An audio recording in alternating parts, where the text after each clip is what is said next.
Oh, welcome back, everybody. Once again, it is Tuesday, it is vidIQ, and that means we are going to audit your channels once again for the next couple of hours. My name is Rob, and you are here at vidIQ, where we are creator obsessed about yours and everybody else's YouTube journey.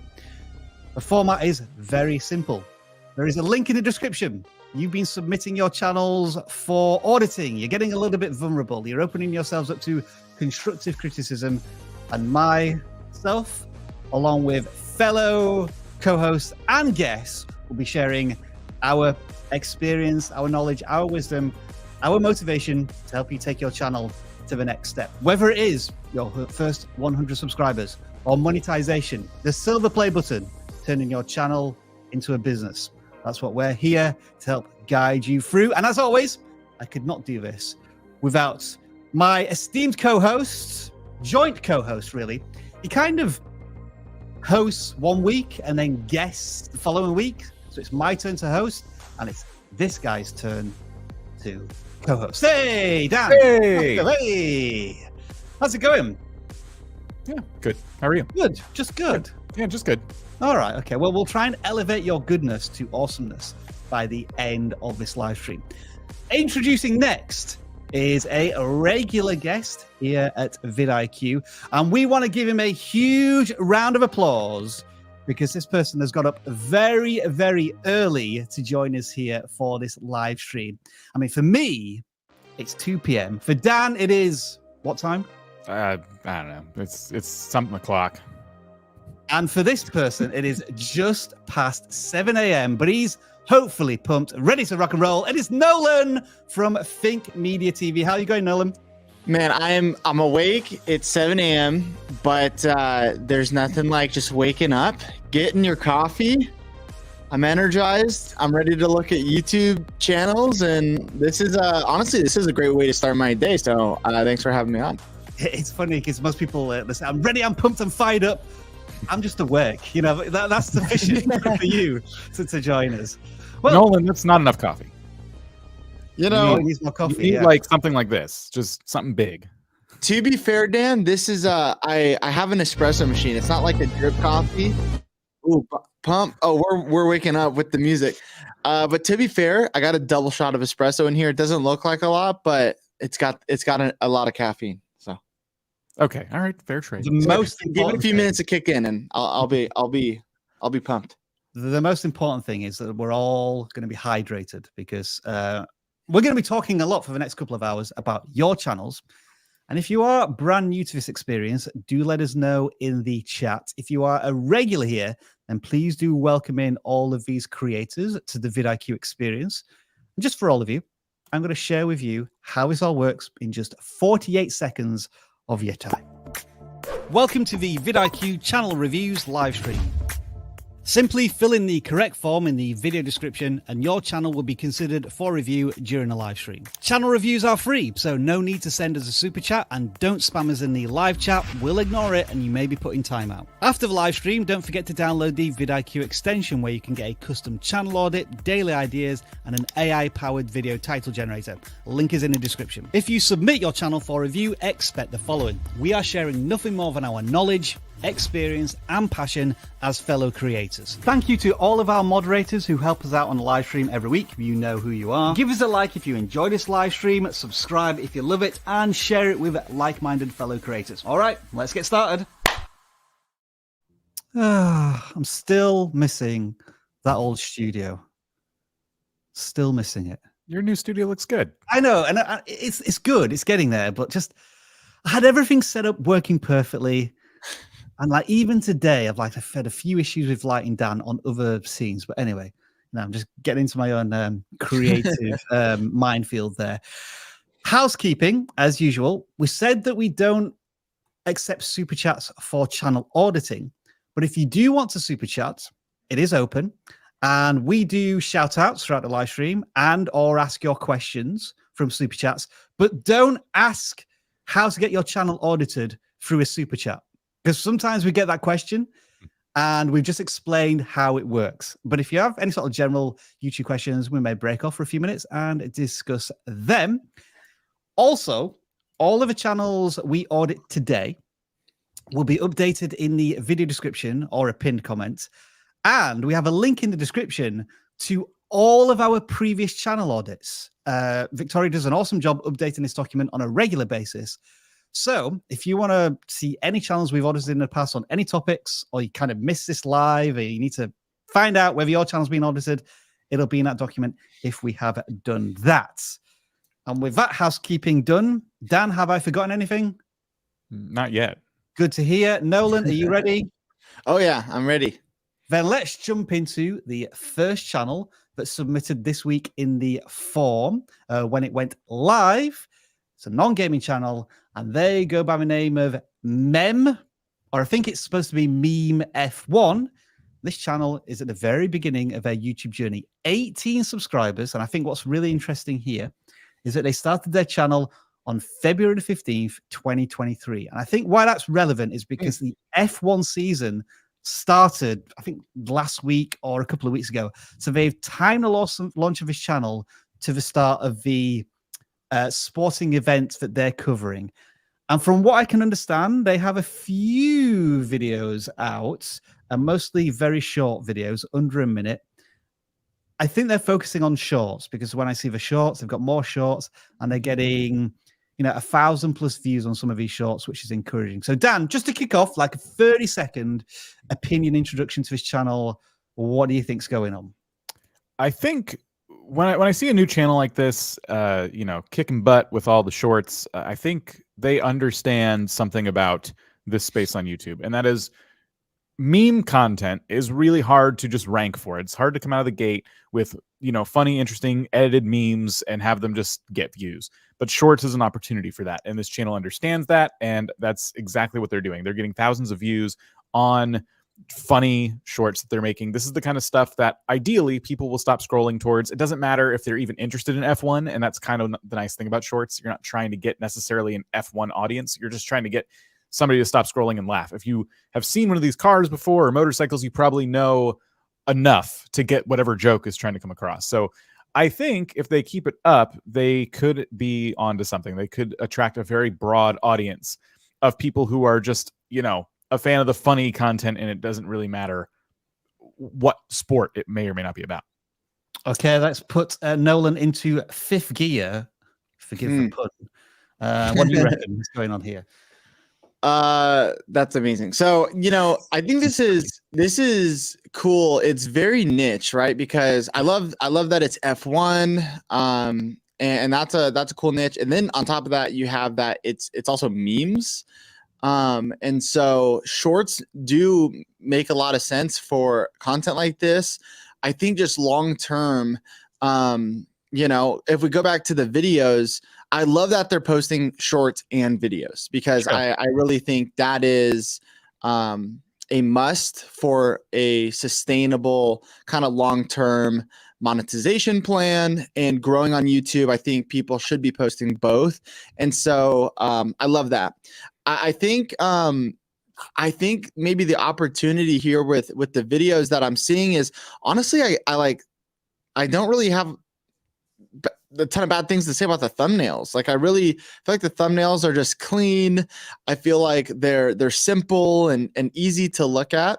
I would wonder if with the video content, if there's ways for them to try and broaden a little bit from maybe just outside of memes, because I feel like memes could be so niche that if it could even get into like a reaction style of F1 content where it's covering maybe more trending topics that are happening in this space, but with kind of like a funny, it could be interesting to have, like, it's like a news report, but then it's like funny and there's memes in the videos. And so my only thing is, just thinking long term for a channel like this, how could you kind of expand where it's not just maybe meme compilations or meme content, but maybe you are covering a trending topic.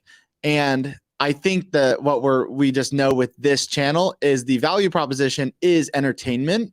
And so the value proposition is not necessarily memes. It's more so entertainment. I think your community, what you're going to find is they're coming to laugh. And so I think you're able to expand and step outside of the memes if you wanted to try and reach a larger audience. And that's something I would just experiment with. But overall, it's very niche, which is awesome for getting started and growing. And I think there's room here, honestly, to kind of carve out your own entertainment F1 audience, which I think is pretty cool. So that's what I have to say, Rob. If you want to add anything to that. I was just going to say, again, good job. And I think I'm kind of backing up what you're saying here, Nolan, about it being very niche or niche. And what Dan and I sometimes label channels like this is when they have memes, but they're not really focusing on a particular topic, genre, gaming, etc. We call them dank meme channels, whereby they're just having fun, but there's no real focus. Whereas this is specifically targeted to F1 fans, and there are a lot of global F1 fans out there, so there's potentially a big audience. So I applaud this creator for timing it right, and then they're being consistent. Everything is about F1 memes. And as you say, Nolan, there may be an opportunity to go more towards the entertainment side. So not jumping straight to news and being serious, but adding kind of an entertainment element, but to like maybe the actual finishing of the race, or getting some standings in there, or something similar. So I think this channel has certainly a lot of potential, and I almost feel as if it could be one viral F1 meme away from really having a big jump in subscribers and views. Because they're already getting thousands of subscribers, thousands of views on some of these shorts. I wouldn't worry too much about the subscriber count in a moment. That's kind of feels academic. Those will come in very short order. If they continue to create, I would be saying, especially during the season, especially during the weekend when the racing is on, like 10 to 20 shots per week, if they're able to fit that output. So that's Mem F1 or Meme F1, and a good start for a brand new channel. I was just going to mention, by the way, Nolan, I'm detecting, I don't know if you are, Dan, a little bit of popping on your microphone. Just a little. So we'll give you maybe just a minute or two to try and rectify that if you can, because we're going to go audit a gaming channel now. This is our first gaming channel of the week that's submitted in our forms. I don't believe I've seen this channel before, Dan. Hopefully you haven't. What we have seen is a lot of Clash of Clans channels, like a resurgence, a renaissance for this topic. And this channel has just over 500 subscribers. But looking at the titles, looking at the thumbnails, looking at their view counts, it doesn't feel like this is the creator's first rodeo on YouTube. It looks like a new channel, but they've done ones in the past because everything seems set up for success. Yeah, this is kind of what I would like to see from gaming channels that are covering a really competitive space. I think first and foremost, your titles and your thumbnails need to also be competitive. And we see a lot of channels come to us in the gaming sector that are like, hey, I could get some advice, and they don't have this down yet, and I think when I just look at these right away, I know, like, I understand why this channel is seeing such success, even though they have less than 1,000 subscribers. Not that necessarily matters, but when you see a view to sub ratio like this, like there's a video in the middle here with over 1,000 views, one with 8,000 as you scroll down, like very strong. Yeah, you could tell this creator not only understands the game of YouTube, but they understand the game that they're playing on their channel to enough of a degree that they can offer real value to anybody who comes in and watches their videos. They've been at it for, you're scrolling down, we're at 9 months now, 10 months. Okay, less than a year.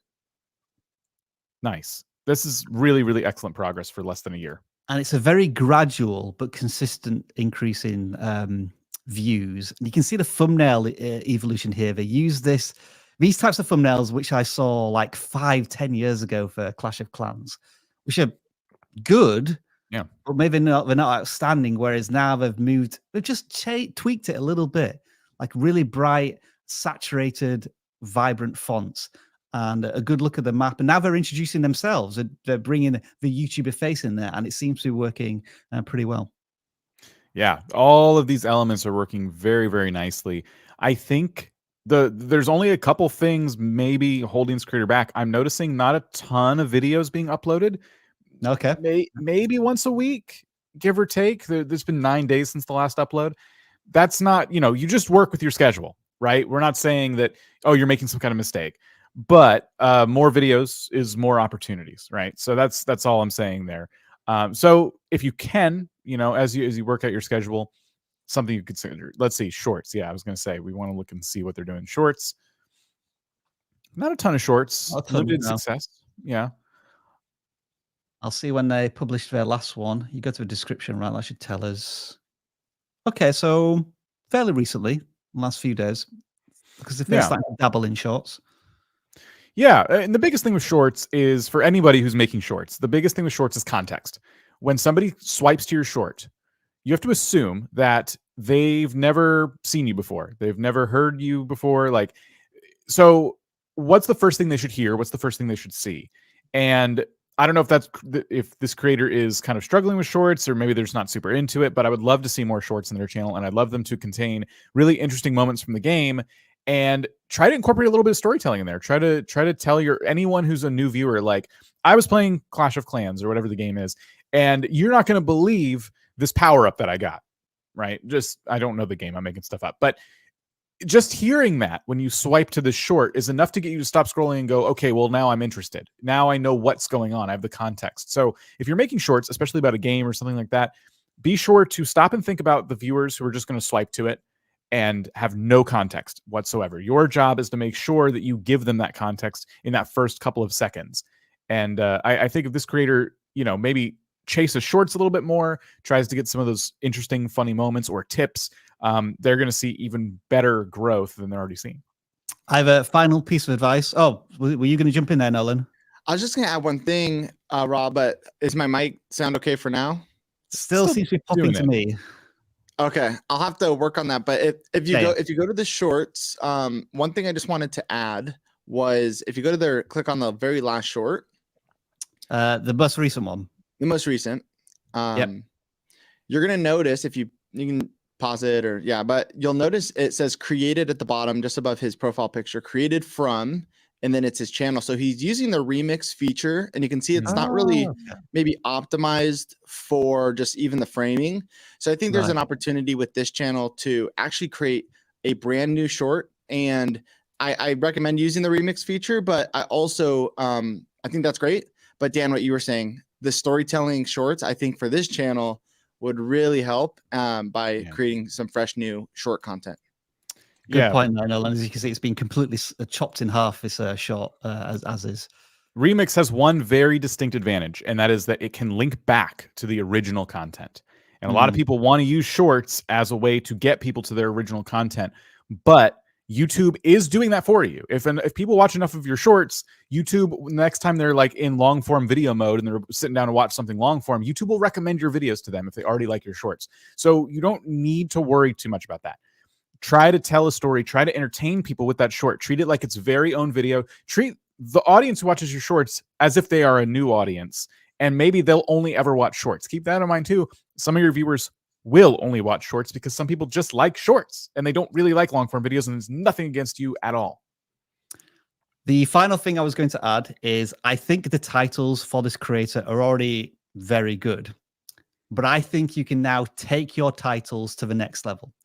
And so I want you to get familiar with a person called Jake Thomas from Creator Hooks. Do a search for him if you can, because he has some title formulas that work for all sorts of channels, including yours.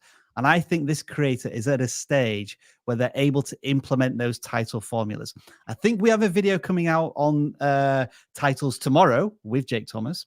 And I know Nolan has done some excellent videos with Jake as well on Think Media. So do make sure to check them out. That's Jake Thomas at Creator Hooks.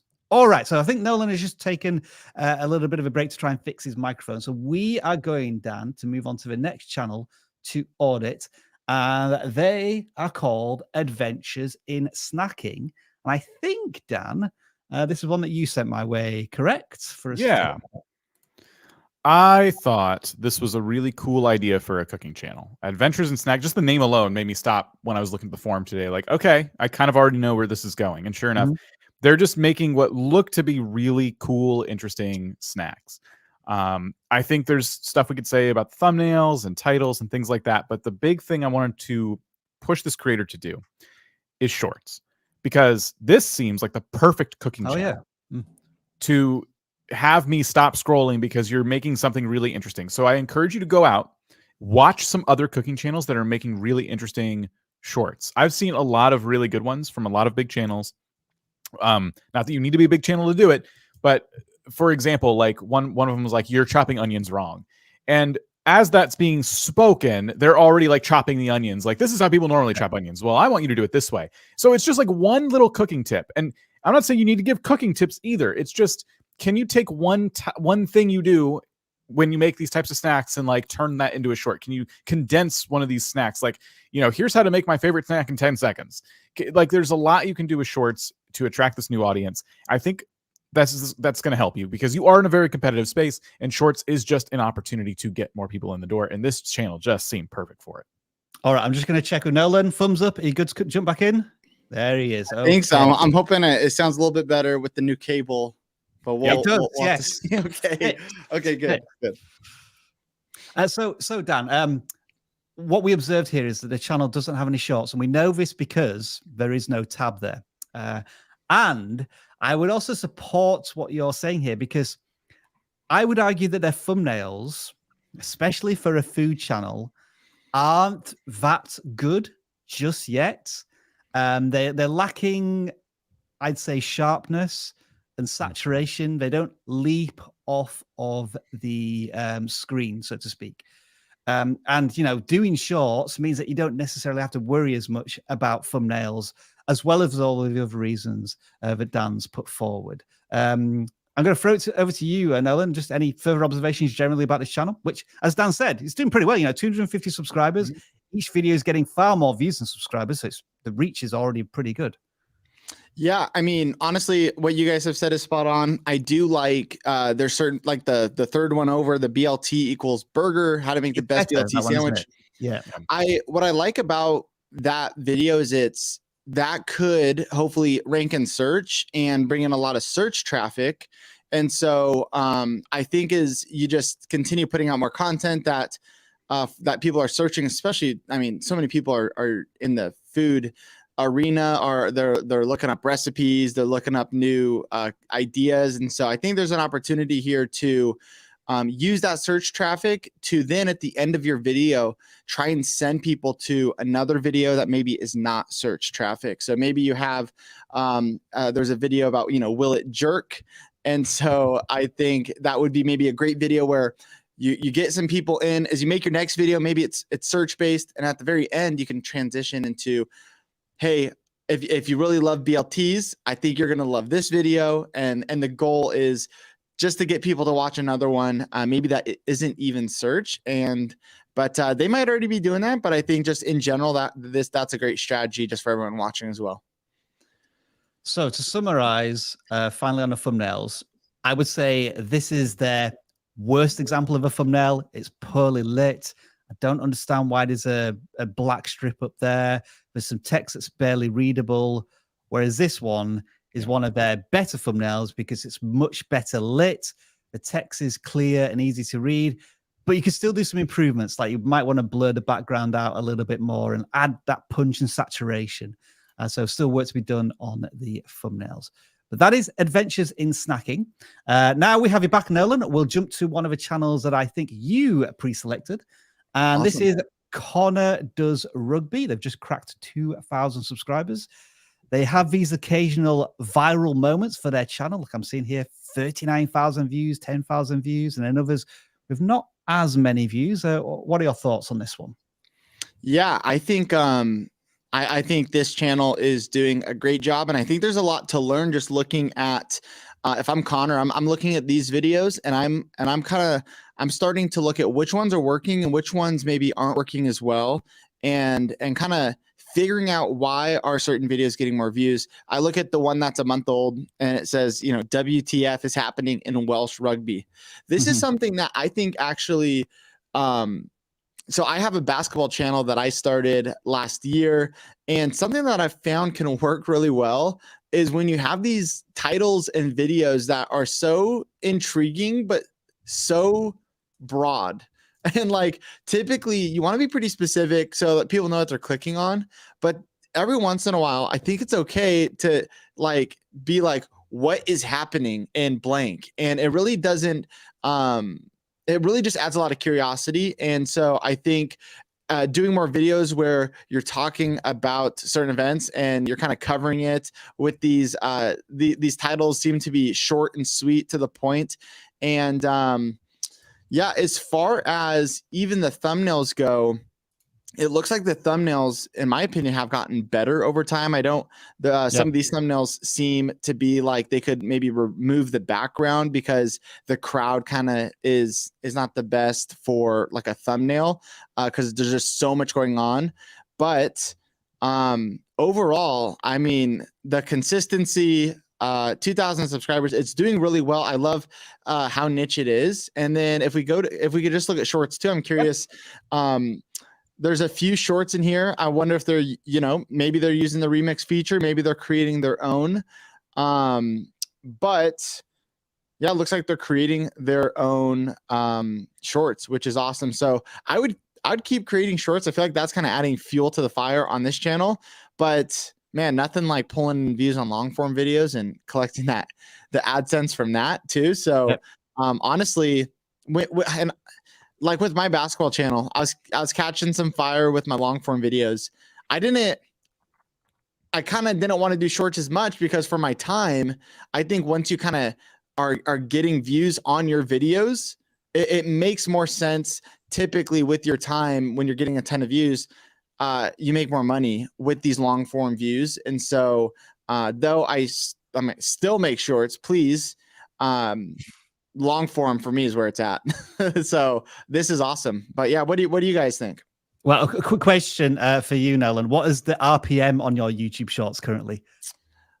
Oh, well, I think it was around, at least on the Think Media channel would be where we have a lot more shorts. I only had like a couple shorts on my basketball was a little bit less, but on Think Media, I want to say it was averaged out around 5 or 6 cents. Wow, that's incredible. Ours is half of that. Ours is 3 cents. So good job. Good job. One thing you mentioned, Nolan, was like the time investment for making shorts versus long form content. And I think that is one thing about shorts that a lot of people kind of take for granted. And maybe part of that is like when we give advice, we talk about shorts as if it's this easy thing to do. But I think a big mistake creators can make is not spending time on shorts. And like I've seen in chat today, just a few people saying like, I'm making shorts, I'm not getting any views. Are you spending time on those? They may physically be shorter videos, but that doesn't make them any less important in terms of their quality. If you want people to stop scrolling on them, you need just as much strategy as if you were making a long form video. You need time to edit those videos properly. Scripting is totally a thing in shorts. You can totally script out your shorts and really make sure that they tell a very concise story. So when you mention time, I'm like, yeah, absolutely. I can see choosing between long form and short form when you get to that point, because you're like, well, I only have so much time, and shorts, even though they are shorter videos, they still take up a bunch of time to make. And Dan, I love what you're saying here, because just for everyone listening too, and for reference, on my basketball channel, I was using the remix feature, and that takes like no time, right? Maybe 30 minutes, kind of crop it, add a title. I added some text, but then I was like, let me make my own. And those remix shorts, they didn't take me much time, and they got like 2,000 views and tapered off. Yeah. Then I was like, you know what? Let me do some strategy to this. Let me really script it out. Let me really think through how I want it to start, how I want it to end. And that short that I made for the first time, completely from script to edit, took me I would say about 8 hours. Just for frame of reference, it took me about 8 hours to come up with the idea, which I came up with like 10 ideas. I picked the best one. I scripted it. I then did the voiceover. I downloaded all this basketball footage. I edited it together. It took me about 8 hours all in all. That YouTube short, I posted it. And of course, it's like, this isn't just going to happen if you spend 8 hours on your short. But for me, in that first hour, I think it had like 70-something thousand views. The first hour that I dropped it. That short now has like over 2 million views. It's pulled in I don't know, a couple thousand subscribers. And so there really is something though, Dan, it's like, would I rather spend 8 hours on a short and get 2 million views, or would I rather spend 30 minutes on a short and, you know, get a little spike in views because the algorithm and it dies off forever? It's like, I'd rather spend more time and just do the right thing. And so I love that tip. And that's something that, yeah, I think that's something a lot of people overlook is that short strategy and spending the actual time to make it quality. Yeah. Now, I just want to go back to something Nolan referenced here, just on the thumbnails. So what I'm going to do is scroll down to here, and I just want you to look at these thumbnails for like 5 to 10 seconds. You know, try and soak them in, and then we'll do exactly the same with this selection of thumbnails. And if you can answer in your own head why you think these thumbnails are better, then you'll start to understand how important it is to make your thumbnails very simple and clear to understand in a instant. Because these thumbnails kind of draw you in because they're simple to look at. Whereas these ones, as Nolan rightly pointed out, there's too many colors, I would say, in these thumbnails. And the backgrounds are a little chaotic. And maybe there's a bit too much text on these. So this is a really good example of where a creator has refined their thumbnails, and I think it's really working out for them. So a good job to Connor. The one challenge this creator does have is that they were covering the Six Nations Rugby, and that's an event that only goes on for about 6 weeks in like the British Isles. And now I don't think there's anything really in the rugby calendar that's going to be really big and popular until the World Cup, which I think is in the end of this year. So like there may be a 6 months drought of like trending content. And I'm curious to know, like, if we audited this channel in 6 months' time, what will they have done to try and fill in the, I guess, the content gap, the trending gap that they may suffer for the next couple of months. I think though, Rob, that this is a great opportunity for this channel and for anyone who feels like they're out of season for their channel to start focusing on making evergreen content that you think hopefully can do well forever. And so I think this could be a great time for this channel to start brainstorming what videos could I post in this rugby niche that people could watch any time of the year. It could be a compilation of the best plays or you know, funny moments or something like that. But it's so much easier to create content when you have things happening and you know, there's trends happening. But also I think if you get evergreen content on your channel, this might be the time to try and focus in and figure out what kind of evergreen pieces of content could get me views all year long, even as things kind of die down in the sport. That is a knowledge bomb from Nolan. If you enjoy his bombs, he's going to be providing more of them. To reciprocate, we would appreciate some likes and engagement. I don't know if you have it, but on the live stream chat now, there's the emoji reaction. So make sure you click that as vigorously as possible while we get to learn a little bit more about Nolan. If you haven't met him before, Nolan, tell us where you usually live in the YouTube world, at least from a professional standpoint, because I know you got your own personal channels. Yeah. This is where you spend your 9 to 5, or in this case, your 8 a.m. to 5 p.m. Yes, this is Think Media. This is a channel that I've come on and been working with Sean and Omar and the entire team over at Think Media for a couple of years now. And so you'll see my face over here. I'm making content right now. If you don't know who I am, I'm Nolan. That's me. I am the creative director at Think Media. So we have a podcast channel and we have our main channel. And my focus really is on helping with content strategy and just helping kind of oversee the thumbnails, all the creative direction of editing and topics. And so it's so much fun because it's kind of my dream job, right? I love YouTube. Yeah. I love that I get to hop on and do this with you guys. And it's really cool. And we work with vidIQ and we love using vidIQ at Think Media. Makes our life so much easier and faster. And so it's kind of the dream collaboration. vidIQ and Think Media for us is the dream collaboration. And so, yeah, it's a lot of fun over here at Think Media. We got the podcast channel if you want longer form content. But this is a kind of funny story, you guys, is the funny sound effects. You can see it's now our most viewed video on the channel. And at the time, this was something when I came on, this was my idea. I was like, there's a lot of search for sound effects for YouTubers, sound effects for video editing. And I was like, maybe we could just make a video. And we started posting 5 times a week. And I kind of felt like, I'm going to post this video. It's probably going to be 10 out of 10, but it might get, some views just as it ranks over time. These videos, we kind of joke around now. Sean and Omar and I were like, we're a sound effects channel now. People know, you are. That's true. You're a sound effects channel. So we haven't, we've started to debate if we're bringing in the right audience with those videos, but nonetheless, I mean, I think that video I'd have to look into. I think it's made probably like $8,000 or something, like something insane. So it's kind of funny, but you'll kind of find a little bit of everything on our channel.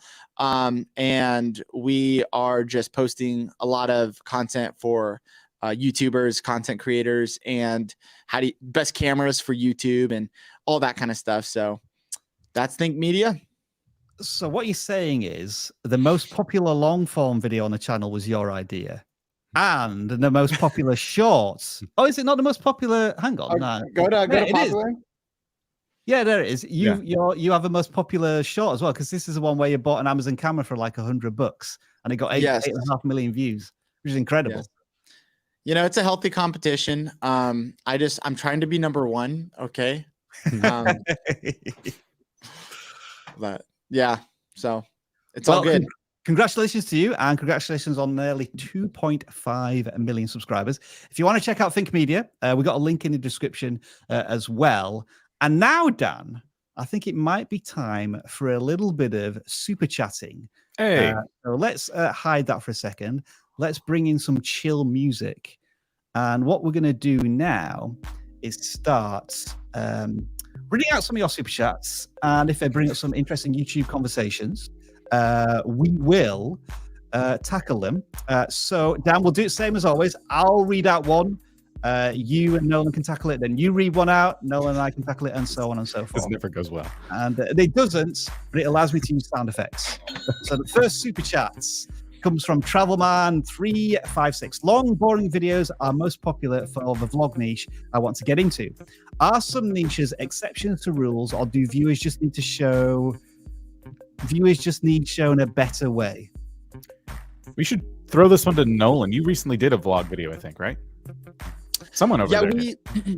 So vlogs are interesting because we've kind of had the old era of vlogging with Casey, and it feels like there's not as many daily vloggers. It feels like that era on YouTube is kind of past, and so a lot of people think vlogging is dead, and a lot of people, when we say vlogging is dead, get mad at us, but I really think vlogging is, and this is what I'd say, long boring videos is what you're saying, is those are most popular. I think there is something to long form content doing very well in the vlog niche, but it doesn't have to be boring. I think the reason why it may seem boring to you is because you're seeing what's working for certain vloggers, and it seems boring because you don't know them. You're not familiar with their inside jokes, with their lifestyle and that community. And so to you, it just feels like you're seeing these vloggers post the most boring 30-minute long videos, but in reality, they've actually built the trust of their community. They've built something special with the people that watch their content. And so for them, it's not that boring. And so what I would say is, with vlogging, I think people should not vlog unless they've already built up some sort of personal brand where people are actually interested in just them, and the value proposition has left from they come to you for education, they come to you for information. If I were to start a vlog channel, people still know me from Think Media, it wouldn't do as well because people actually want the education side of it. People actually want to know what's going on with YouTube. How can I get more views on shorts? How can I get more subscribers? So if I were to do a vlog channel, that's a whole different reason people are coming to watch my content. And so though it could be a way for me to get into vlogging, I do recommend people get a little more niche. So if you're going to start vlogging, I recommend that you can use vlogging as a format, not just random vlogs on your channel, not just random daily vlogs, kind of what you think Casey was doing. But Casey built up this personal brand. So my recommendation is use vlogging as a format and start to post videos that are in a community, that are in a niche. It could be health, it could be tech, it could be gaming, and you're doing these vlogs that incorporate and very, makes sense for the community. And then from that, over time, as you build enough interest in you as a person, then you can kind of start to vlog a little bit more off the cuff and do other things that you saw.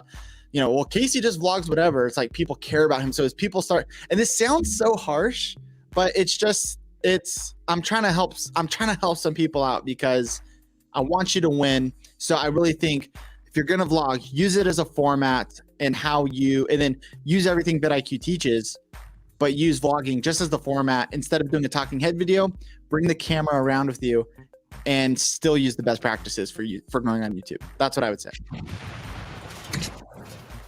Dan, I don't think you need to add any more to that. Nope.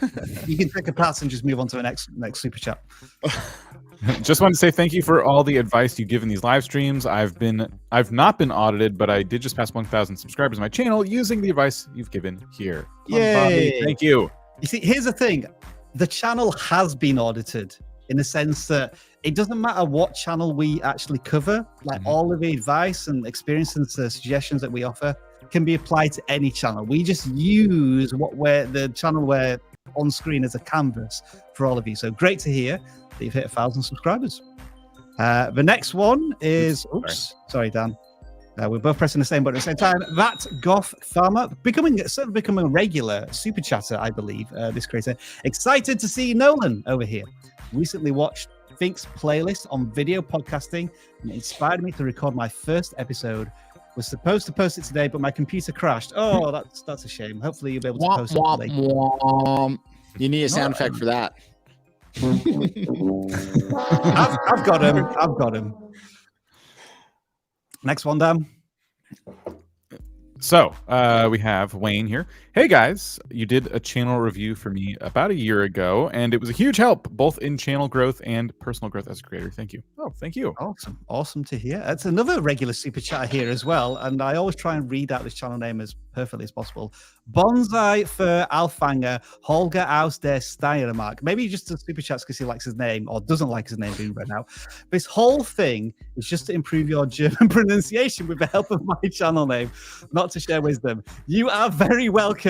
Bonsai for Alfanger, Holger aus der Steiermark. Wow, you crushed that. We need the explosion sound effect for that. That was spot on. Thank you. The final one we have currently.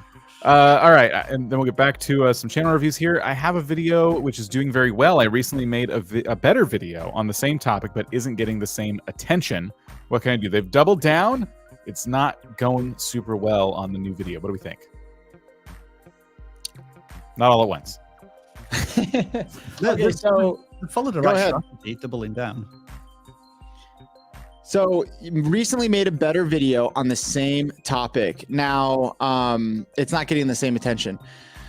It's hard because there's not a ton of context, but my first question is it a proven topic? And I'm hoping it is, because some people, what they'll do is they might recreate a video on a topic. They made it a lot better, but no one's actually interested in that video topic. So no matter how much better you made that video, it still might not be getting clicks.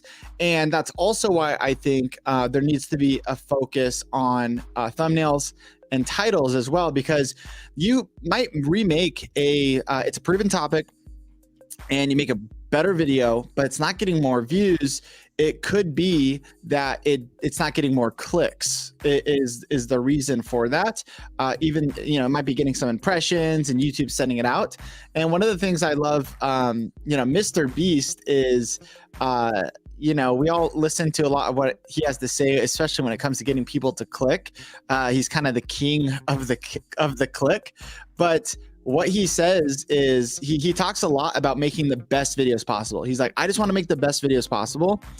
And then he says, like, with that, but if I can't get someone to click on a video, then it doesn't really matter. So it's like they need to be holding hands. You need to have a great video. You also need to have great packaging. And so that might be the missing piece here without knowing all of the details. And lastly, give it time. Yep. Because you might have done all the right things, but your old video might still be getting some views. And honestly, just like give it some time. We've just seen videos blow up and get a lot of views months, even like a year or a year plus after the video is released. It just starts to skyrocket. And so adventures with time, give it some time. Okay. I was going to add that same tip, because every year we remake the how to start a gaming channel video, and we always try and bring a little bit more to that than we brought the previous year. And the advice changes. If we see some gaming channels today, I'll probably debut some of that advice because I'm still learning all the time. So the previous video always tends to still do better even after uploading the new one, and it really just comes down to time.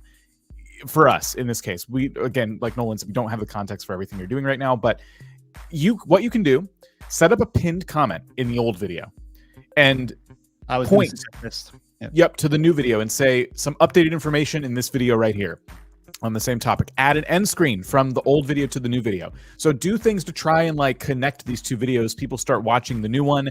YouTube sees like, wow, a lot of people like this new version of this video. YouTube's recommending it more. This can be like a thing that's kind of slow over time for you. Beautiful advice there, Dan. You took the words right out of my mouth, so I don't need to add any more. So you get your inaugural form of the live stream. We'll get back to auditing some channels right now. So we are looking at Plannetcloud with their 400 plus subscribers. Dan, I think, again, you picked this channel. Thank you for muting that music as well. I was just about to do it myself. So what have we got here? I found this channel very interesting because their first couple of videos got over 1,000 views. Well, their first video didn't, but the videos after that got over 1,000 views. Yep. And they claim to be a channel that tries to keep up to date on like different movies and TV shows. And I was kind of blown away by just how well it's performing just with this very small sample size of content. Yeah. They seem to just be giving their take on things that are coming out soon, just released. And, and yes, obviously there was some shorts as well. The shorts, from my own perspective, didn't feel like they matched the long form content as much. Definitely doesn't seem like it's about stuff coming out soon. It seems like it's commentary on older movies and things. That's not a big deal. But yeah, so there does seem to be a bit of a difference there. So what I was going to suggest was to continue working on thumbnails for sure. They just seem like a very different consistency. It looks like you kind of take like a movie poster or a couple different screenshots or things like that, media that was like made during the production, and that's just kind of what you have to like put on the thumbnail, and with very, very little added to it. This could be one where in the future we see the creator add their face to it with like different expressions. You could add a little bit of text maybe that like starts to tease the opinion you're going to give in your video. So there's some more things to do, but yeah, definitely a really interesting start to a channel. I just wanted to see the content. For some weird reason, YouTube has just signed me out of everything. So I haven't got YouTube Premium right now. So I was just curious in terms of the content itself. So it is a voice narration, and it's actual voice narration, not a robotic voice, covering this content, presumably on the Little Mermaid. Looks as if there's a bit of memeing going on there as well, or like transformational footage. But some promising stuff there. But as you say, Dan, the videos seem to be performing well in spite of the thumbnails at the moment, not because of them. And the length of the videos too. I feel like you could probably speak to these topics for a bit longer than 2 minutes at a time, but they're uploading pretty short videos, getting some decent views. And if there's not much to say, then you don't need to stuff your videos full of fluff. But you know, I do feel like with these types of views, you do have license to test out longer content, which does have its perks. Certain things here too, I do question. Some of the stuff is new and upcoming. Some of it is older. Revisiting Big Bang Theory, for example, did not do as well. And then the Fairy Tale Princess in Need of a Disney Makeover. That one sounds more like your opinion, not necessarily a movie that's actually being made. So you are testing different types of content. And I think with already these few tests that you've done, it's really clear that the stuff that does well is the newer, more trending topics. So, I love that they're using the community tab too. Didn't even check that. You know, let's talk about this real quick. What video do you want to see next? This is like a pet peeve of mine. I'm not a big fan of polls like this, as long as you're not doing it too much, of course. Once in a while, fine. But the community tab is a really good opportunity to talk to your audience about their favorite thing. Try not to talk so much about yourself in the community tab. Again, once in a while, if you want to post some behind the scenes or things like that. But yeah, thank you for 200 subs. Marvel or DC, that's the perfect example of like polls that can actually start to trend and move forward in the community tab.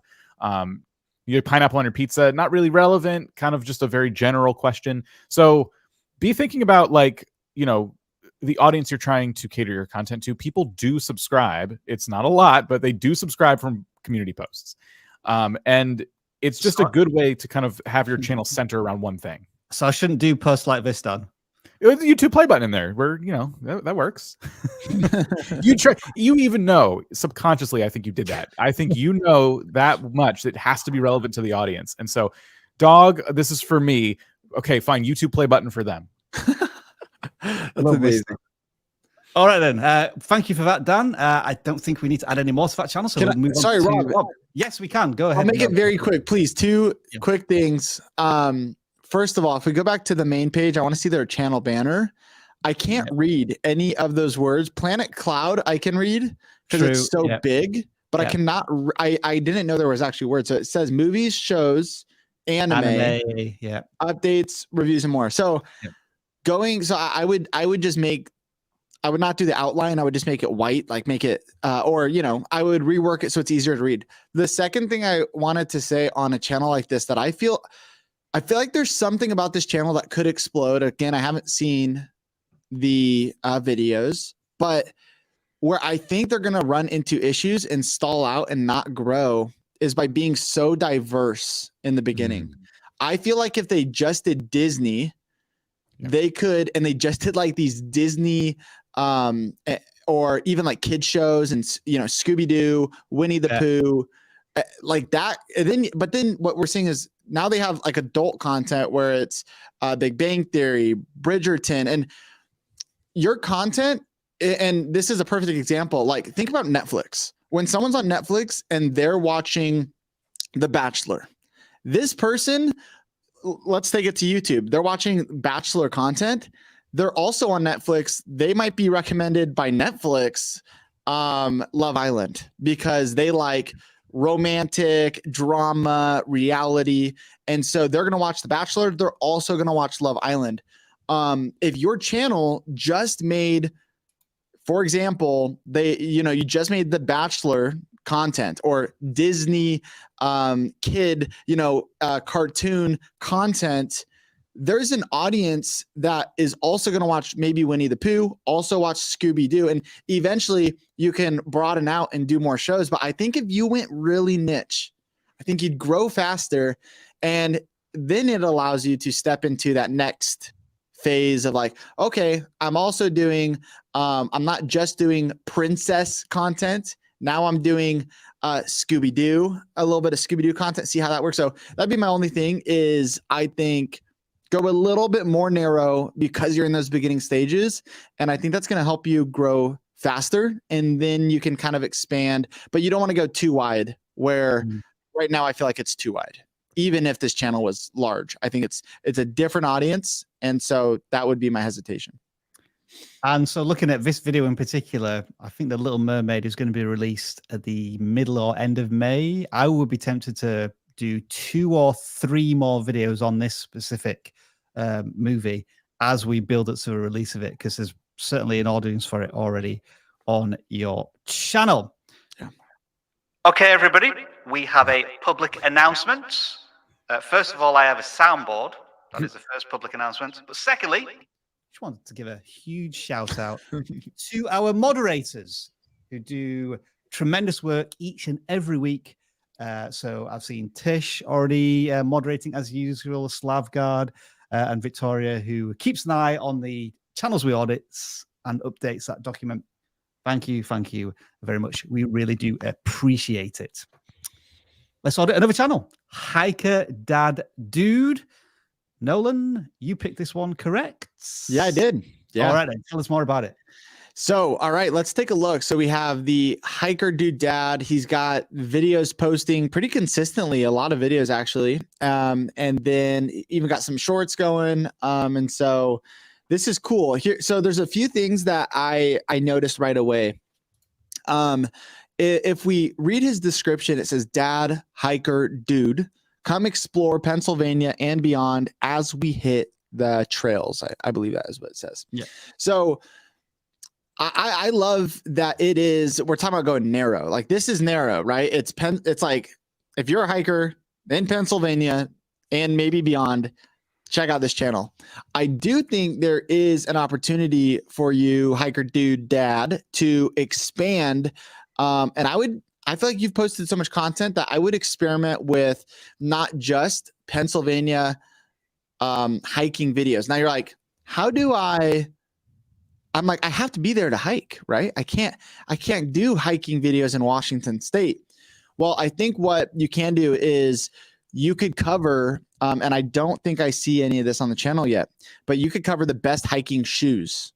You could cover, and this is more of a broad audience than just Pennsylvania. So I love what you're doing. This is definitely your passion, and I would keep doing it.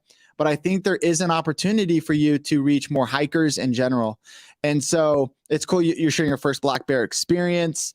Gear review. We have the Topo Athletic Trail Venture. That's one of your most viewed videos. Wow. So I would actually, I would keep trying some videos like that could reach a broader audience, whether it be, hiking sticks, backpacks, even your travel bag, tips for hiking. And, so I would expand with trying to go narrow with what you're doing. And it seems to be, you're getting some traction on those videos, but then also see what you can do where if it's relevant to all of hikers, I mean, instantly your view capacity, increases. And so that's what I would say is just keep experimenting with more of those broad topics. One thing to add too, you mentioned like being in the place to hike.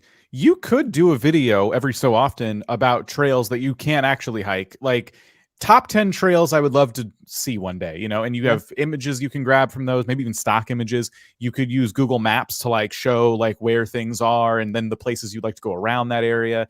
I mean, every once in a while, if there's different topics, maybe the season's just not great, but you really want to keep uploading content, that could be also an opportunity. But I do love the idea of reviewing gear as well. I think there's a lot of opportunities for this channel. My only observation here was I agree with you completely, Nolan. They have a specific niche and focus on hiking in the Pennsylvania region, but they lack a consistency in their thumbnails in the sense that every single time they use text on a thumbnail, it is a new font and a new color. And so it could be from a completely different creator every single time. And so I'd like to see a bit more style and consistency in their thumbnails. And my question to all of you is, emojis in titles, yay or nay, or not bothered, as they are using some in some of the titles?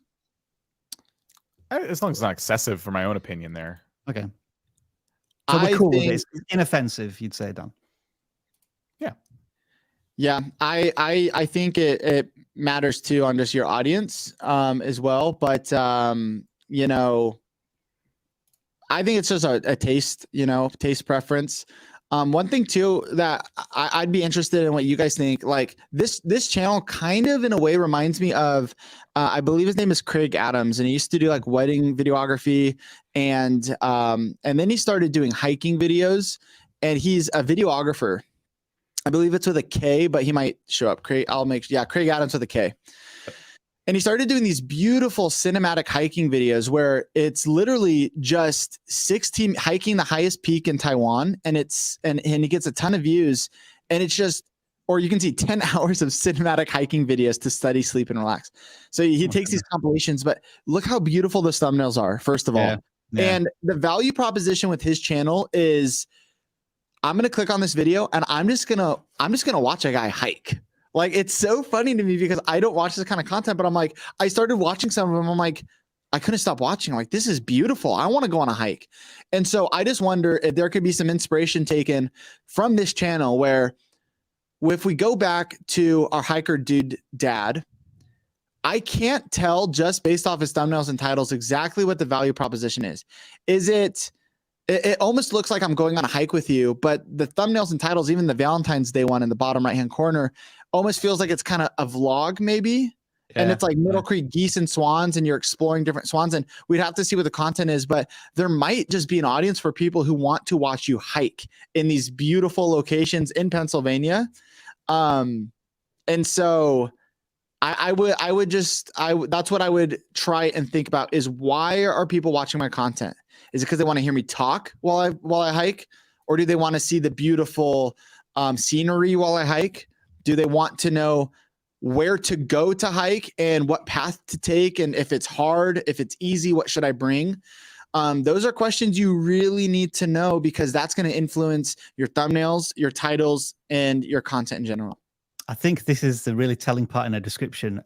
Any other types of dude stuff that may pop up. And that suggests to me that they haven't truly and deeply thought about their ideal avatar and target audience. Mm-hmm. Because it's kind of like a hint that you may see random stuff on his channel as well. And I think we got that in some of the most viewed videos. Like I saw, I know this is going back 2 years ago, but it was a Lego Yoda time lapse, which is not in harmony with the rest of the channel. Granted, that's a much older video. And I would just add as well, just looking at the thumbnails, that's a really cool thumbnail. And that style and design really jumps out at me. Probably easy to do with the contrast of the water and the mountains there, but that's a stunning thumbnail, in my opinion, versus some of the other ones where I think the text dominates a little too much. All right, so we're into the second hour now, and that requires us to dial up the enthusiasm, the energy, and the passion to not just 11, but 12. And this is why. I told you I was going to be here, Rob. I told you I was coming in the second hour. I told you I was going to be here, and I'm here. What's up, people? What's going on? I think we got Nolan in here. What's up, Nolan? How you doing, sir? Good to see you. Dan, dude, I'm so happy you're here. This is amazing. I am here. Welcome. Good morning. Yeah, Viper joining us for this second hour. And now we're going to go to a channel that Viper sent my way just before we went live. It is a Swish zone. They have 73,000 subscribers or thereabouts. So successful basketball channel. Viper, tell us a little bit more about what this channel's up to. So lots of American football stuff in their long form content, but shorts seems to be doing well. Yeah, that's kind of why I picked the channel, because I'm trying to figure out what the channel is up to be honest with you, Rob. It seems like they're covering different things. Like on one hand, they're doing sports commentary and type of edits. On the other hand, they're like doing some gaming stuff. Like I'm kind of like confused exactly about what this channel is hoping to accomplish. As we tell you guys all the time, when you start mixing content like this, you could potentially confuse the viewer. And it seems like the gaming videos aren't getting as many views as the sports commentary videos. So I would suggest to this creator, maybe focus more on the sports commentary, because that seems to be where the most of your views are coming from. So the good thing is that when you put out the amount of content that this creator puts out or have put out, the audience will tell you what they want from you. And just by looking at the numbers at face value, they want the sports commentary. They don't really care about gaming stuff. So let gaming content, go more sports commentary, and I think you will be on the right path. A very strange direction to go in to start playing what looks to be an 8-bit American football video game. When the season is finished, in between all of the basketball stuff, which is now ramping up to its conclusion at the end of the season. Nolan, you have a basketball channel. What would you suggest to this creator? Well, I mean, what Viber said is spot on. And it's funny because a lot of people sometimes they're posting a ton of different content. And we tell people, we're like, this should be 2 different channels. Like, I'm looking at this, I'm like, this should be 2 different channels. And then people are like, well, should I have 2 different channels? I'm like, no, not to start. Well, so you need to choose one then. So yes, this content should be 2 different channels, and then you need to pick which one are you going to be most passionate about? Which one could be more monetizable for if you want to make this your career? Like, you need to start thinking through some of those steps. And so I think the shorts it seems like there's a lot of basketball content. Maybe just double down. And even here's the confusing thing. It's called Swish Zone. It's like, this is supposed to be, and it's basketball players at the top. So the whole retro gaming thing is throwing me off. You know, I think if you just stick to basketball, that's going to help in general. But yeah, I think that's the biggest thing here.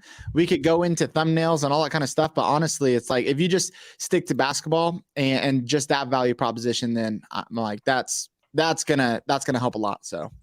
Let me ask you a question about your basketball channel, Nolan. Do you use a lot of clips that aren't necessarily yours? And the reason I'm asking you this is I'm suspecting this is not original content from this creator. They are clipping from the NBA and where else and trying to make it transformative content. I do worry a little bit about reused content, not being able to monetize it, so on and so on. So I'll just drop my channel. I've never shared this, but I just don't care anymore because I've been too busy to post on it, that I'm like, it's just a fun thing. So I'll put it in the private chat if you want to pull it up.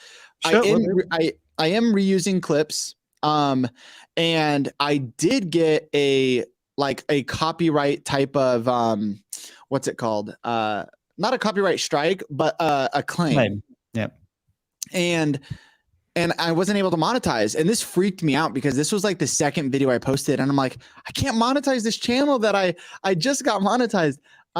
Well, I disputed it because I'm using fair use and I'm editing my videos together. I'm doing a voiceover and I'm not going against the guidelines. So I filed the dispute and it came back and they were like, you're good to go. Here's your money. I'm like, awesome.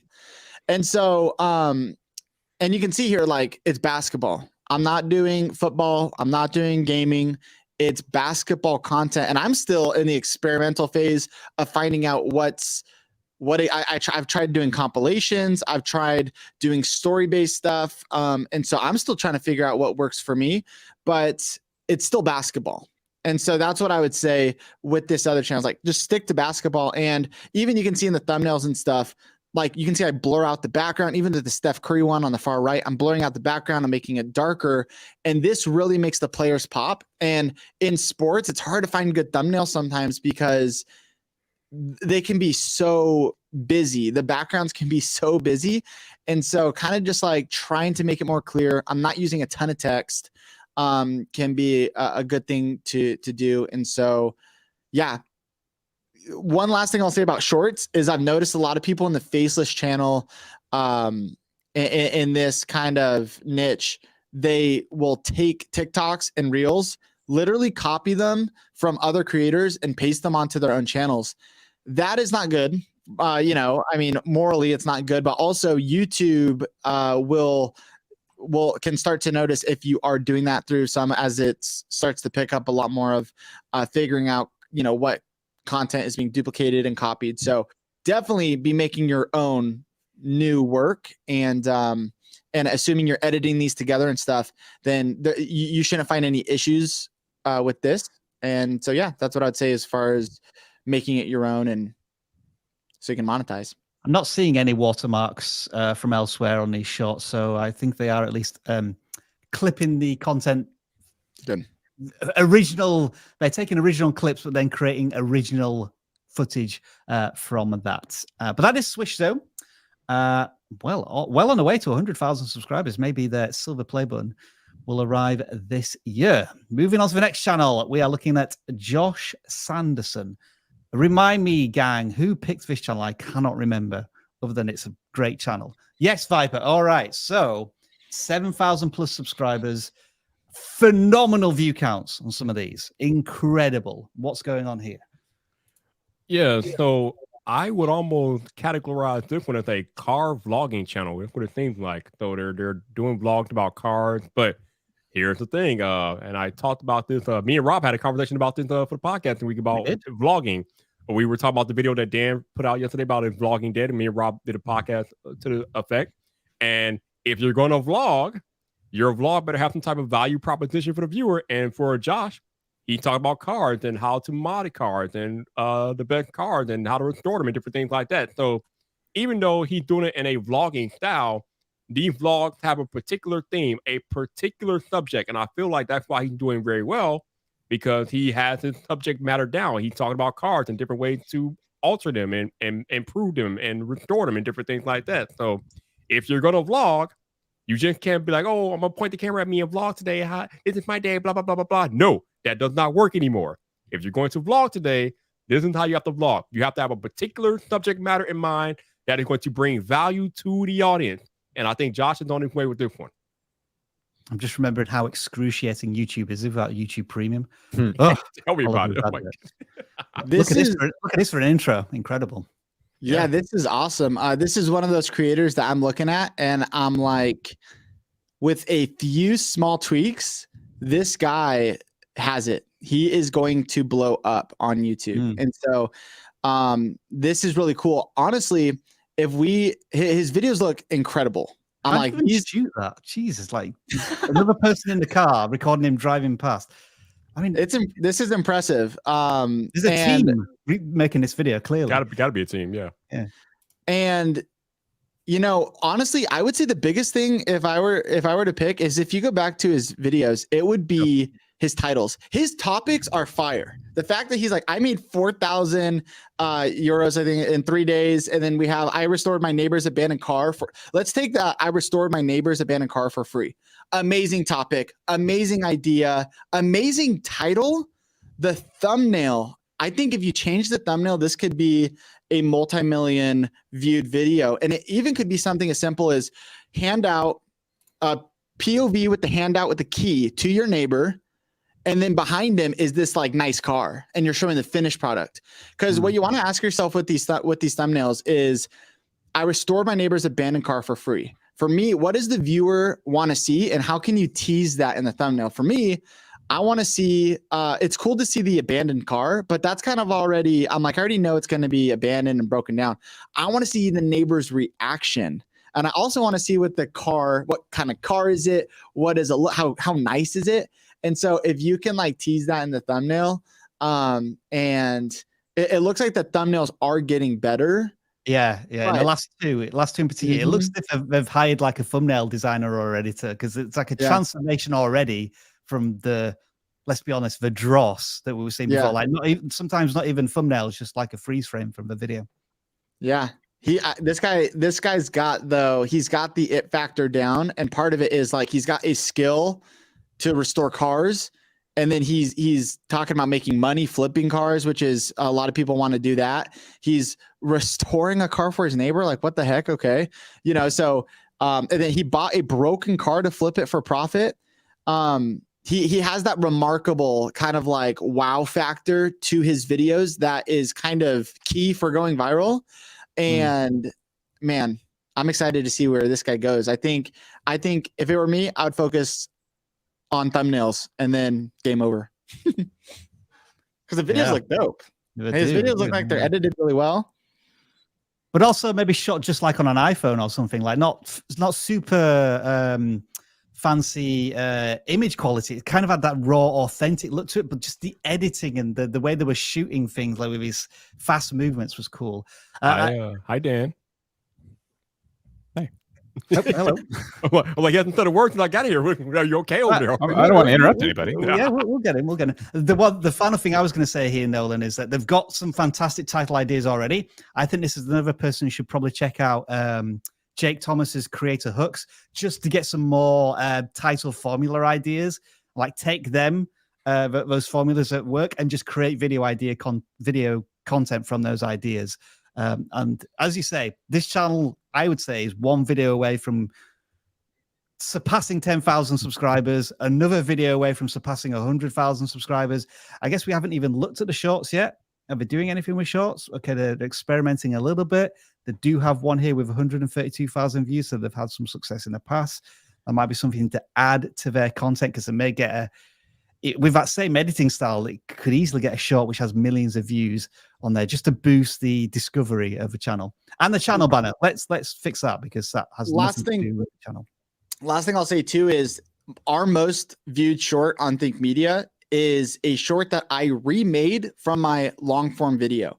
So Josh, take these videos, these past 2 videos that you've done, remake those into shorts, take clips, shoot new stuff if you need to vertically. And I think those could be viral shorts as well. Boom. All right, then. Dan, you still don't need to say anything just yet because I want to play this.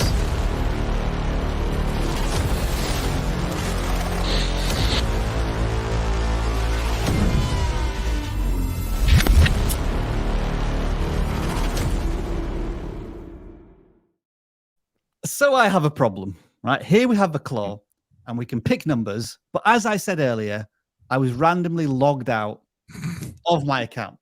So I'm going to need to just hide this and you can talk amongst yourselves. In fact, Dan, should we take one super chat while I just fix this in the background? Thank you very much, sir. All-Star Gaming, I've recently scaled down my channel to involve no food in my gaming and everyday life channel. Okay, let me try that again. You scaled your channel down to involve no food in my gaming and everyday life channel. No food in my... I'm trying really hard to understand exactly what their channel's about. I'm trying my best to keep my two channels separate. Thank you for your advice. Yeah, Dan, we reviewed the channel, I think, a couple of weeks ago. And I think we had made the comment that they're gaming, they're tomorrow gaming or whatever, or they're referencing gaming, but there's food in there. Like, why is there food in there? So appreciate you all taking the advice, man. Because again, we could talk until our heads blow off, but if you all don't implement the things that we talk about on the live stream, then we're just wasting our time, or you're wasting your time, really. So. Yeah. Best of luck to you. Glad that's something you're trying out. Thank you for hearing us out. One Step says, "Morning. Do hashtags matter in short titles?" I'd be curious to get everyone's opinion on this because when you upload a short from your phone, YouTube, just like Instagram, like encourages you to put some hashtags. They just like pop up in the titling section of your mobile app. And so you can click them and they just pop in the title, but I don't think they physically do anything. You know how YouTube is with hashtags. They're not doing much. What do you guys think? They do not matter. Yeah, I'd say no, because the most viewed shorts that I've ever posted don't even have hashtag shorts in it, though. Yeah, so I'm like, I don't even know if they matter at all. Yeah. I know YouTube said you no longer need to put hashtag shorts in your title, and that was already not like a super mandate on their part. They wanted it in the description or the title, but even recently they're like, you don't need that anymore. Yeah. And then as far as the other hashtags, I'm like, sometimes we do them, but I don't think it matters. So, yeah. Thank you for co-host, Dan. You bailed me out there. It was managed to give me a chance to sign back in. And now you can see what I'm doing is we're going to the form that's in the video description and we're taking randomly selected numbers. So this time we have no idea what we're coming across. And we're going to audit them with our very first impressions. I can see that this channel is a shorts channel and it is a fishing channel by the name of FishyFishes. Try saying that fast 10 times. And so they have 10 shorts. So let's check how old they are. They are less than 3 weeks old as a channel. So welcome to YouTube. Already got 3,000 views. They've already done some long form content as well. So they're dipping into both ends of the content pool, so to speak. What do we think then? Again, shorts is sometimes difficult to be too judgmental. And so we're looking at the titles more than anything else. I might play one of these shots in the background if anybody has anything to kick us off with here. Shorts are weird, Rob, because I think titles matter less with shorts, although we do know that shorts are searchable. So I won't say the titles don't matter completely, but when they end up in a short feed, you're just swiping from short to short. So the title is really irrelevant. It's more about the first few seconds of the short. And if you can keep somebody engaged with it to watch the short to completion. But Yeah, titles aren't as important with shorts as they are with normal long form video, but you still don't want to give out on the titles. Were you engaged with the short as we were watching it, by the way? There was some music in the background, but there wasn't any voiceover. To be honest, I was a little underwhelmed. I just would have, if I was editing this short, I would have cut it as soon as that fish came out of the water, because I feel like that the whole time I was waiting for it to happen. And then now I would have scrolled down, to the next video. Quite fun. Yeah. Just see if the next one kind of does the same thing. Okay. I was speaking this one. Oh, yeah. This is smart though, because what he's doing is he's taking like you mentioned, Viper, search how to tie the loose end of a ratchet strap. Now, this has nothing to do with fish, so I probably wouldn't have posted this, but he's in the beginning stages, and but this could end up searching or ranking in search because it's a short and because it's right to the point, and that would be the goal. But honestly, with a channel this new, it's the main thing is like keep going. A lot of people start a YouTube channel and then stop, and so I just want to encourage you, keep posting videos and just get a little bit better as you go. Like the fact that you are even posting this much is awesome, but just even if you need to slow down at points, like just keep posting videos. Don't stop. My advice would be, from the 2 shorts that we watched, I challenge you to make every one of your shorts half as long as it currently is. So that one about the tying loose the end of a ratchet strap was about 25 seconds long. I think that could have been 12 seconds long, if not shorter. Same with the catching a fish one. You'll get there with the editing, but certainly in the shorts realm, you want to just give them what they need instantly, even if it's like a 6-second short. Sometimes that's all the viewer needs before they move on to the next shot. All right, Viper, your wish is about to come true here, because I'm going to get Dan to lead with this channel audit, because it is a gaming channel, and it's going to be the last channel that is on the list, because we have a slightly smaller number of channels that submitted this week, because I forgot to set the live stream live until this morning. So I do apologize if people were waiting for the live stream to go public. I just forgot last night. So Dan, we're looking at eddJune gaming YouTube channel. And I don't know, is this a cat that plays video games? You tell me. Yeah, branding wise, I'm a bit confused. Like the name eddJune is fine. Okay, no problem. The avatar is shocked cat face, and it's in the banner as well. So this is like part of their branding. And then the banner itself looks like it's from an art channel. It's very cozy. It doesn't, other than the words gaming YouTube channel, it doesn't scream gaming channel to me. So if I were to pick on their branding, I would say that's, something I would maybe look at in the future. As for the content itself, I want to say, just looking at the thumbnails and the titles, pretty consistent. They are playing Valorant. So it's good that they're kind of focused on one particular subject at this time. POV of 66% hour or HS rate. I don't exactly know what that means, but it got 4,000 views. Yeah. Big views despite all of these a foundation of problems that we've identified.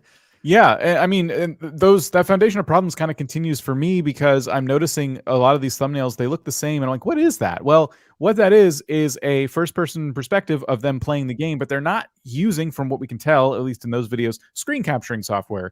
They are recording their TV with their camera, which is not a great way. With a fisheye lens. Yeah, this is not a great viewing experience when you consider all the other Valorant channels out there who are using screen capturing software, and maybe they're using face cam or something like that. You can get this same kind of effect with a multitude of things. You can do screen capturing software, so we see a nice clean shot of the game. And sometimes you can cut out to this first person perspective where you have your keyboard and your mouse, because obviously this is like important to you to have in the shot, right? Like you're doing stuff there. You want people to see what you're doing, but you can bounce between the two. It'll help up the quality a little bit. I think it'll show you take your content very seriously. You can also do what a lot of creators do. They'll do like a top down kind of camera or another camera angle that'll be in the corner, and that's their hands on the keyboard and the mouse, if that is relevant to the content. So I would continue to make improvements, because from an outsider's perspective, it just looks like you're still kind of learning YouTube, whereas, you do videos with several thousand views in some cases. Like, you might just be going for a specific look, but in my opinion, it's not landing super well. It's a curious one, this, isn't it? Because it's breaking many of the so-called rules. Yeah. But at the same time, they seem to have something very unique. When I played the video, it was just some calm, soothing background music and the clacking of mechanical keyboard. And it includes that in the titles. It is an ASMR experience. Oh, yeah, so POV, there's something different to these videos, which is maybe what the appeal is to a certain extent. Very short ASMR keyboard, first-person shooter experiences. I missed that in the title, so I'm glad you brought that up. That does kind of change things a little bit. I still think production-wise, there's room for improvement, but if it's working, if it ain't broke, don't fix it, is also valid advice here. And it looks as if it went on a big topic jump here. They did a Ross Geller and pivoted from Pokemon card trading to this. It's very different, but it's working for the channel as well. Very, very good view counts. Yeah. I think what they should be doing is taking a look at their data. What's working the best? What's not? Some of those POV ASMR shorts that I picked on a little bit, working quite well. I would continue to change up your production quality. That's like a room for improvement kind of thing that can only benefit you in the end. But yeah, this is really cool. The most important things they're doing is staying on topic. They're appealing to that same kind of viewer over and over again. Very, very important. The music is back. There can only mean one thing. We're chilling out with some super chats. And the first one is from Tile the World, $10. Thanks for answering my questions last week. A viewer gave me additional and helpful feedback on one of my videos. Thanks all. Iron sharpens iron. There you go. You are more than welcome. $2 from Palette Fortress. Just received our first $100 payment from YouTube. All right. Nice. Very nice. Press that button many, many times. Well done. Well done. Well done, team. Like 97 more times. I know. All right. Another super chat for us from Scratch and Spoon Lotto. I've been doing YouTube for about a year and a half. I've decided to take a break from uploading. Is it bad to take this break? What a interesting question. I recently went on a break, but I had the fortune of having fellow hosts like Dan and a team to continue our content. Nate from Channel Makers has spoken about this on several of his videos. Nolan, have you ever suffered creative burnout and taken a break? And what's your thoughts on this question? Well, on Think Media, we've not taken a full-on break of like never posting. But what I'll say is this: YouTube actually came out and said, I can't remember who from YouTube, if it was Susan or someone else, saying it's okay to take a break, and that your channel does not get hurt if you're not uploading. In fact, what they found was there was a large percentage of channels that came back from their break and got just as many views from when they left. And so I think it can be very smart to take a break. And then a great example of that is Valuetainment. They're one of the early YouTube channels in the business niche. And he takes very specific breaks, like I think anywhere from like a month to 3 month breaks from posting any content, doing any sort of social media, anytime they hit a milestone. So they did one, I think at like 10,000 subscribers, 100,000 subscribers. They did one maybe at 500 and 1 million subscribers. And they take a break so that they can actually recharge themselves, come up with a new strategy, because oftentimes too, at least for Valuetainment, they know that like I might need to change up my strategy to get from 1 million to 10 million. So I think if you need a break, I think it only helps you to take that break rather than hurting you to take that break. Yeah. I took a break once. Totally devastating. My Switch Pro controller was not the same. I had to buy a new one because I played so many video games. Oh my God. That just reminded me, Dan, I forgot to do the segment of what video game are you playing this week. So very quickly, I'm now playing Crysis 3. Really enjoy Crysis 2. And now with Crysis 3, you get a bow, which allows you to shoot while you're still cloaked. Just changes it into a stealth game, and I'm really enjoying it. What about you, Dan? I'm back on some RuneScape. It's fun. Yeah. How old is RuneScape? That's OG. It depends on which version you're talking about, but it's very old. It's like 20 plus years old. Viper, you constantly tweet about what game you start playing, but I don't know if you've ever finished any of them. Right. It seems like you're playing for an hour. Like, what are you playing? So I stayed up until 3 a.m. last night beating a Resident Evil 2 remake. So I just finished playing that one. There you go. And Nolan, are you a gamer? What would be your? You're going to be disappointed to know that I don't play video games anymore, but I do like to binge watch some TV shows, and so that's kind of my escape right now. Well, I mean, you might be wondering, who's this guy back here? This is Jeff Probst, Survivor, and tomorrow night there's a new episode of Survivor coming out, and that's my dream, is to go on Survivor. So I'm watching Survivor, and that's my favorite show, but I'm not playing video games. I'm sorry. That's quite all right. That's quite all right. Let's move on to the next super chats. I have switched my content from skits to vlogs to reviews and finally settled on roast comedy since, for a year. Should I archive my older videos? I'm going to throw that one to Viper. Whew. You did all this on one channel? That's like 3 different audiences or whatever? Like, yeah. But yeah, if you are now doing roast comedy, then those other videos that you did prior have nothing to do with that content. So you probably want to private them. Or I should say unlist them, private them, whatever you want to do. But don't delete them. We always tell you guys, do not delete video because you'll lose that data and that watch time that you accumulated and all that good stuff. So don't delete them, just unlist them and then just move forward with your current content. I would wonder how different it is, personally. Like, you're doing roast, but you're a comedian. So, like, I've watched a lot of comedy channels and I've seen them post different types of things they've done too. So really, it does depend too, because I agree with that advice, but what are you like? How are you approaching comedy? Is it for totally different people, in your opinion? When you go on stage, what kind of audience member would you like in front of you? Because I feel like that would kind of help answer the question. Joshua's journey. I started my channel in 2011 for some reason. I then started travel vlogs as a hobby and taking it more seriously. Started vlogging in 2020. Can this time of no uploads be affecting my views? So I guess, are they asking, like, did a massive break on their channel impact the channel's performance today? That's how I interpret the question. Okay. I mean, based on kind of what we were talking about earlier, it seems just from what we've seen from other channels that the answer would be no. It's possible, Joshua, that maybe you've come back and there might be more competition in your niche. There maybe maybe the people who were subscribers and interested in your content early on, maybe they've gone on to do different stuff and they're not interested now. So I wonder if that could be affecting it. But I would not blame the algorithm. I wouldn't blame YouTube or taking a break for a dip in views or no traction on videos. But Viper, what were you going to say? So I started my original YouTube channel in 2012, but I didn't upload a video until 2018. I started a new channel in 2022, and it does seem like to me that YouTube treats newer channels differently from older channels, in my experience. So it might be worth considering starting a new channel if you took that long of a break, depending on how much content you have on your current channel. So that's something to think about.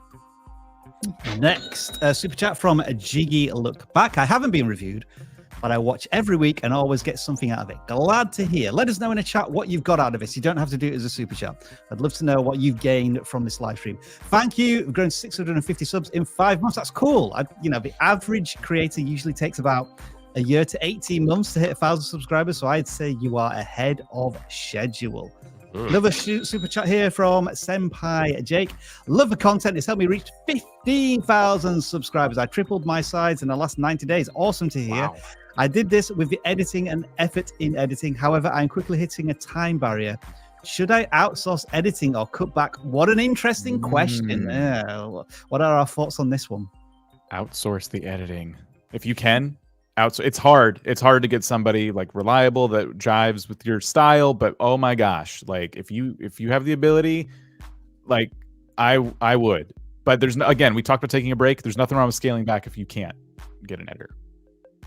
Yep. So some possible pain, Dan, but it would be worth it in the long run to outsource it. Okay, next super chat from the Gamesician. Hey guys, love vidIQ. My channel is a gaming channel with retrospectives, but I also create all the music for it, as well as discuss gaming music topics. Too broad? Can I marry the two? Yes. Yeah. Yeah, I'd say there's enough crossover there, especially if the original music is fantastic and you can tell your audience about it. If it's gaming music, yeah. Make music for your favorite games and like pitch it as a short. You know, like I made a new soundtrack for Super Mario, like that kind of thing.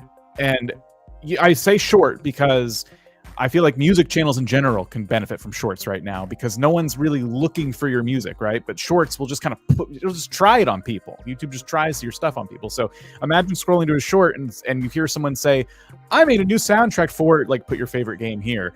And, you know, you can hear it, you see the gameplay in the background, you just give them like 30 seconds or so. And then your long form videos, it's more broad, it's expanded, there's longer music. Like, I think this is a really cool concept for a channel. The greatest intercontinental champion in the world is in the house, Mr. Perfect. Thank you for the super chat there. Most of you have no idea what I'm talking about, but Viper is nodding his head. Glad to see that. Josh Sanderson, thanks so much for the feedback, guys. Definitely need to work on shorts and thumbnails. Should I prioritize quality or quantity, as vids can take months? I believe this was the audio, the car channel that we just audited. For me personally, I would say the quality is what's making your content stand out. So I wouldn't be afraid to spend a bit of time making those videos, because that's instantly what we saw. Like in that first 30 seconds of the intro, it's like, man, this just sets itself apart from everything else. But the other side of it could be outsource it. If you can get more people who can help you create that content, that would be my suggestion. I also think there's something with Josh's content that inherently takes time to just do the car remodel. And so, of course, you know, as you scale, you can start working on multiple cars at once and having other people. But I think for the time being, probably for the season you're in, Josh, I really see you as you could post once a month and be wildly successful because of how big idea and remarkable your videos are. That I really think as you just make a couple tweaks, I think with a channel like yours posting once a month, you'd be one of those creators that people would just be stoked to watch every new upload. And so that's kind of my gut feeling. I don't know if you guys agree with that, but so I think the key is the creator is at such a skill set that they are almost impossible to replicate and replace. So viewers can't get that kind of content anywhere else. So they're prepared to wait. And that's why, you know, Mark Rober and Mr. Beast can go weeks, sometimes months without posting any content, because they know no one else can replace them. Dan, were you going to just chime in there as well? I was going to say, like, because quality of the videos, we talked a little bit about their quality, like, oh, maybe they're using a phone camera or something like that. Quality of the idea is also super, super important. And so if you are trying to get videos out for video's sake, you're not spending that time creating videos like fixing up my neighbor's abandoned car, because you're not taking the time to come up with those really quality ideas. Like, that's what makes that video so watchable. I want to go back and watch that video, and I'm not like a car person.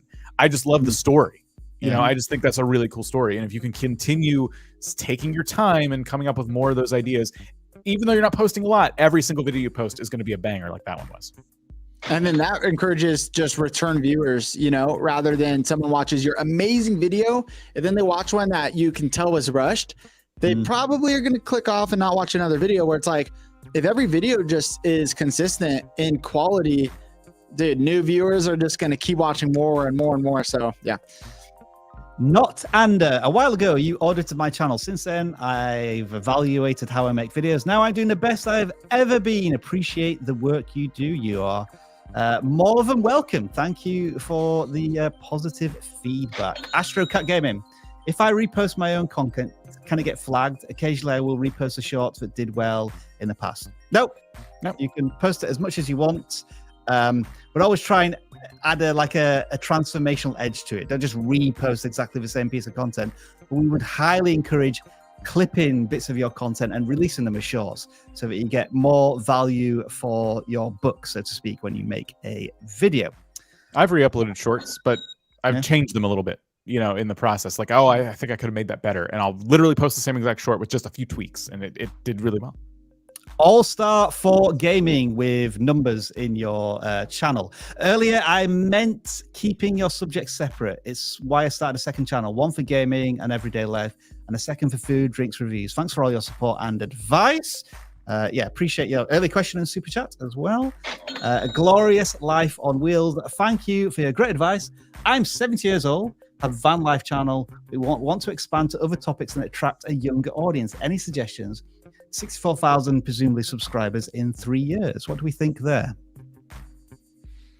Well, I mean, congratulations on you're 7 years old, and in 3 years you're at 64,000 subscribers. That's amazing. And so, you know, if you want to expand other topics to attract a younger audience, to me, you know, are you saying you want to start a new channel, or are you wanting to create new content for a different audience? Because I don't think you should create and try and make new content for a different audience for these 64,000 subscribers if they aren't a young audience. And so my first initial reaction is, do you need to do that? Just looking, I'm like, you're at 64,000 subs, and do you want? I just kind of, I think I need more details as to why, and if you really need that. But if you really are trying to attract a younger audience, van life does have a young audience. I would maybe wonder if the younger audience you could find is through shorts potentially. Yeah. Just because I know that younger people, I mean, we got short attention spans, and we're just scrolling through shorts. And so that could be where you could maybe find a bit more of that young audience, even for the channel you already have established. All right, I'm going to move on to the next super chat. I'm going to warn you now, we might not be able to get through any more super chats if you submit one from this point forward. So just let that be a little warning to you, because we're now running up to the top of the hour. Akeem the Dream. What's up, guys? First time catching a live. How do I grow my channel without mirroring other YouTubers in my niche? I like to be different. I'm pretty sure they don't have your personality, your style. So just infuse a little bit of you into it. That's all. Yeah. I mean, take ideas that they're doing and do them in your own style. It's important. Like it's good to have a differentiator between you and other folks, but there's a reason those creators are so popular. There's a reason that audience wants to watch so much. It's because it's the content they enjoy. So you can use them for inspiration, but you're not trying to steal from them. You're just ideating on your own, you know, like take your own perspective, as Viper said, it's your own style. So take that to heart, but like, don't forget, like you know, you can't fit a round peg into a square hole, or whatever the saying is. Like there's a reason that content's so popular. I think it's fair to say that we have replicated some of the videos that Think Media have done and used our own angle, voice, opinion, and made it our own. And I'm sure, Nolan, you've looked at ours and you brainstormed. Yeah, vidIQ's video did really well there. Let's take it on board and turn it into our own, and add our own voice and spin to it. As long as there's not obvious, clear-cut ripping of people's contents, like copying the same titles, thumbnails. I know Mr. Beast had a problem with a Russian channel that was redoing their videos like frame by frame almost in one of those examples. Then I think, Viper, you summed it up perfectly. You know, you can take other people's ideas, but the moment you make it your content, you add your own personal flavor and spice to it. And that's what brings audiences back to certain creators' content. Yep. All right. This will be the last super chat, I think. C-Suite Insider, senior executive starting a new channel on accelerated career success, but to protect my career, must do it disguised. How can I best build credibility? What an interesting question that is. So basically, what I would say is that there are other people that are going to be in your line of work that will watch your content, and they will know whether or not you're full of you know what. So just stick to what you know. It doesn't matter if you do it disguised, not disguised. It doesn't matter. If you are providing value to the viewer, they will identify that value, and then you will build your audience based off of the value that you're providing. So just go out there, provide the value. As I said earlier, do it in your own style, your own flair, and your audience will grow. Instead of a gimmick, like using a mask or something like that, voice changer, If you feel like that's going to steal your credibility, and I agree, like if you're giving good information, your credibility will speak for itself. But if you're worried about it, you could hire somebody to be the talking head on your channel. You could you do the scripts, you do all that. You literally hire an actor to be you. You know, that could be one strategy too.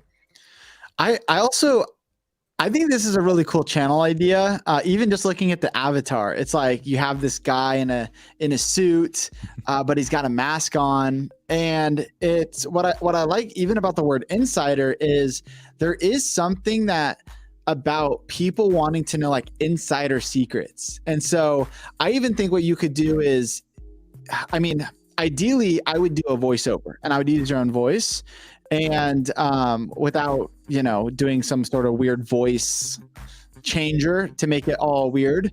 Or, you know, I think that's a great idea of like hire a voiceover artist type of thing.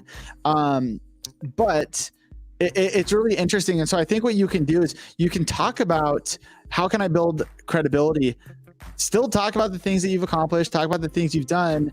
And even if you can't show who you are, if you could hire a great editor and people, when they click on the video, it doesn't feel, if it's going to feel like a cheap video, people are going to instantly question, does this guy actually make a lot of money? Because he's talking about how to build, you know, how to accelerate through your career. Well, if you could actually have a level of quality just with the content that you are producing, that is one way to build credibility. Because, you know, just like these YouTube play buttons we have in the background build credibility, your set builds credibility, and you're missing out on that, but your editing can also build credibility. This person, you know, this is a next level like type of video that I'm watching. So I think that's another way, kind of subtle way that people can watch your videos and take you seriously. I completely disagree with you all. You should get a voice digitizer because they are just so cool. Hey, Rob, can I address the comment before we continue real quick? Go ahead. So earlier in the chat, I saw somebody asking about the value of shorts, and I'll just put it to you like this. YouTube has come out and said recently that there are 50 billion everyday views on shorts. So even if you're not a short creator, think about it. The biggest complaint that we see among small creators is that my content's not getting pushed. YouTube doesn't care about small creators. Nobody's watching my content. YouTube's not putting it out there. I just told you there are 50 billion daily short views. So if you want the quickest acceleration for growth as a small creator, put a YouTube short out there and see what happens. It will probably get more views than your long form because YouTube is actively pushing them out there. So again, you don't have to become a short channel, but I don't think it can hurt you, even if you're a long form creator, to put out a short or two and see what happens to it, knowing that the platform is pushing that feature. So there you go. Viper earns his first knowledge bomb of a live stream. I think YouTube are lying with that statistic, by the way. That would be every single person on the planet swiping through 8 shorts a day. I think it's a lie, but you didn't hear me. Don't quote me on that. It's not every person on the planet. It's every person on YouTube swiping through 100 shorts a day. Well, yeah, there you go, Dan. Thank you for making it even more ridiculous. Anyway, what is this channel about? Wolfy, nearly 300 subscribers. Discord. I don't know if it's a test. It's very easy to see that, isn't it? Like, yeah, a channel where you visit the homepage and you ask yourself, if I need to learn something about Discord, am I in the right place? I can see that instinctively just from the branding of the thumbnails. I think this is a fantastic start to a channel. It is. There's one issue. I say issue lightly. It's the fact that there's Discord, but then there's like some other computery stuff. Oh, that too. There's some other computer kind of tips going on. So like there's Discord tutorials. They're doing very well because Discord tutorials are very helpful. Discord's a very robust software, and there's like a lot of bots that can do a lot of tricks. So it makes sense to have like a whole channel dedicated to that. I've seen a lot of successful Discord channels. But they're also doing stuff like ad blocker. That video did very well. So a couple times where they have ad blocker videos like Spotify, things like that. Those are doing really well. Buying a $10 GPU, interesting, but didn't really hit as hard.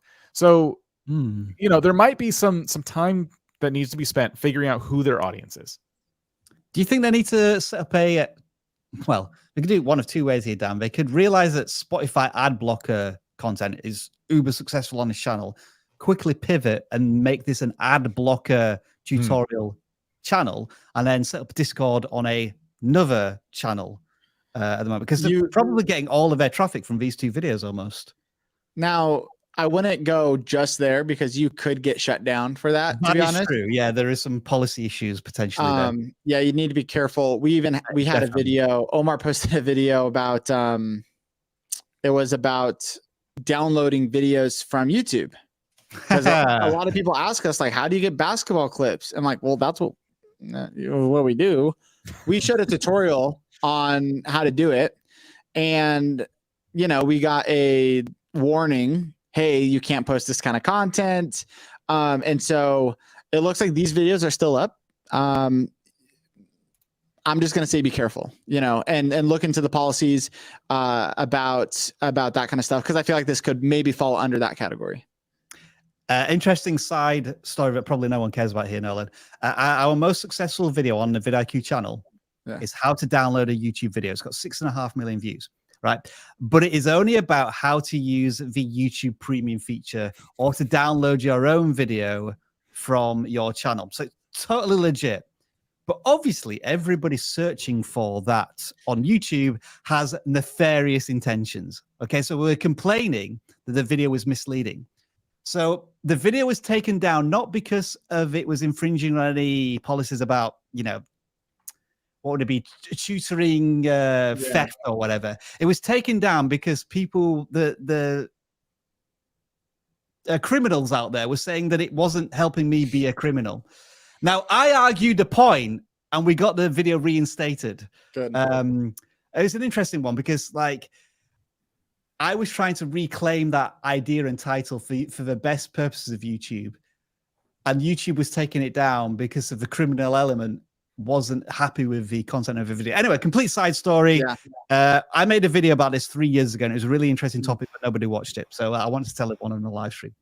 Well, I think a lot of that is automatic too. And then you have to go back in and be like, hey, you guys messed up. And then they're like, oh, they look into it like, oh yeah, we did, Oh, I had to fight long and hard because, like, I didn't want that warning stain on the channel. Like, I know.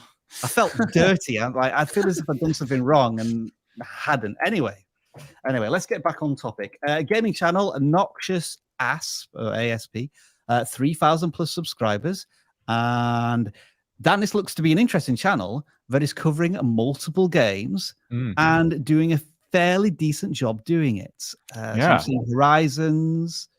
I'm also seeing God of War. Or am I wrong here? Am I seeing that when they cover Horizon Zero Dawn, the videos perform well, but when they go out of that topic, such as God of War, the videos completely tank? So is this a lesson to you type of channel?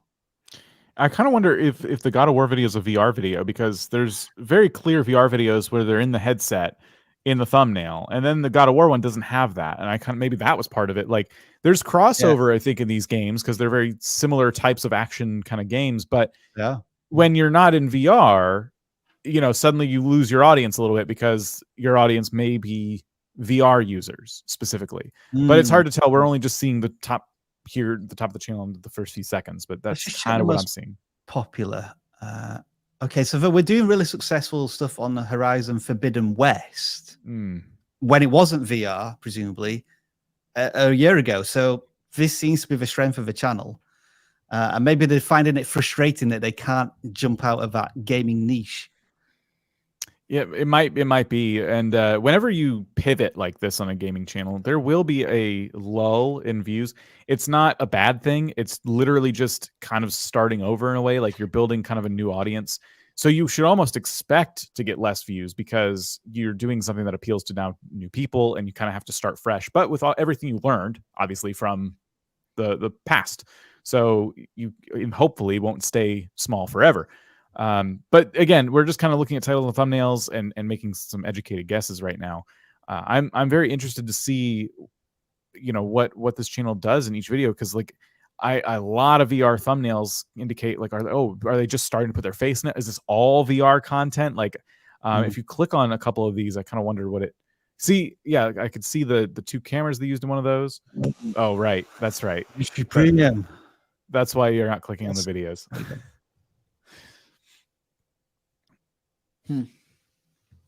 So yeah, they're in the headset here.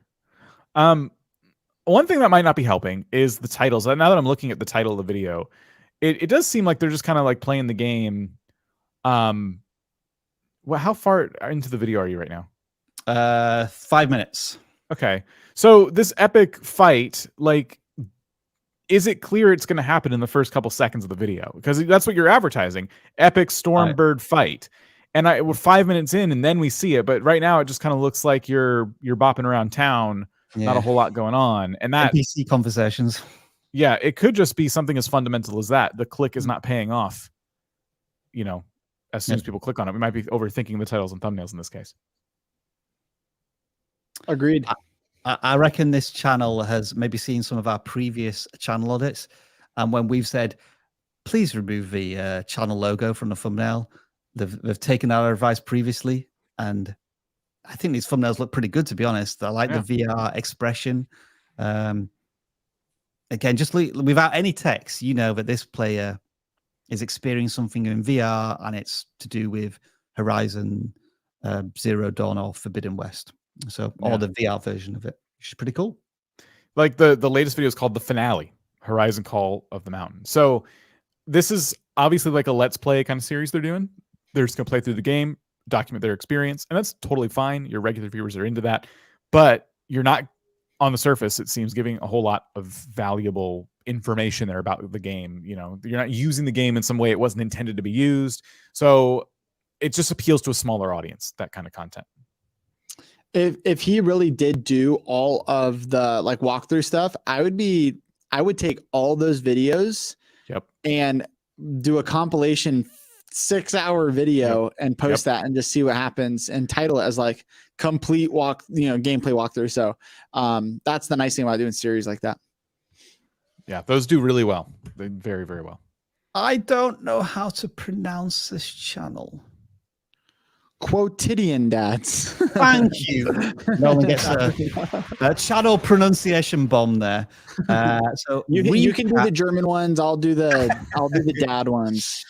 Recaps, reviews, and reactions of television series. It looks like here I'm seeing various television series, including anime, The Last of Us, and it looks as if Fish Channel is putting a lot of time and effort into their thumbnails, their titles.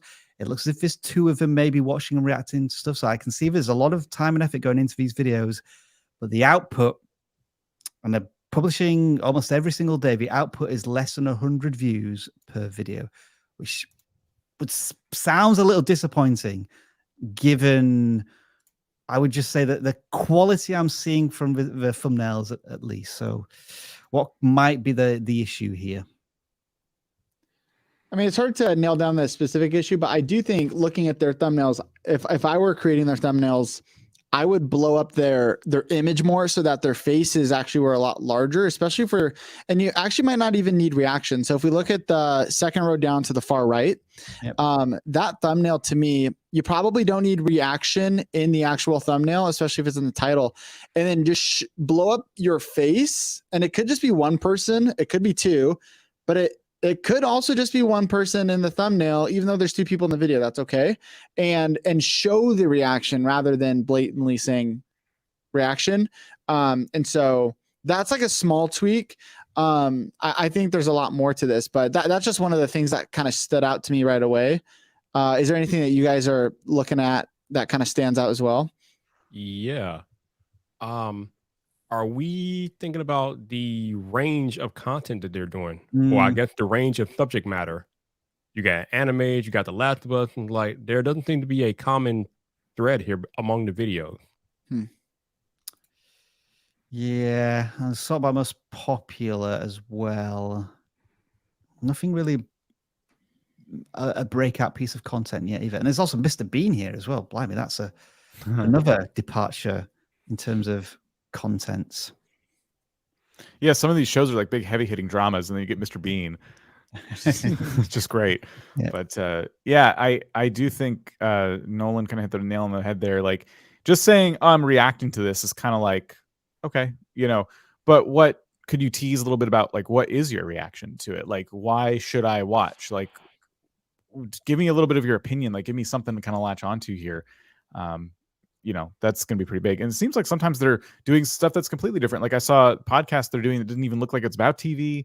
Now, like the shorts do. The shorts look like they're about, television shows and things like that. But I feel like they're kind of bouncing around a lot just by looking at different titles and thumbnails. Reactions to television series are not new. And almost done in this podcast format. I'm getting a bit of a podcast vibe as well, is not new either. So what's the potential USP here? And perhaps it's not strong enough yet on the channel. No. But good job for putting Futurama in the channel banner. I remember that being one of my favorite cartoons. It's coming back. Again. Oh my goodness. They're bringing it back again. Phew. Wow.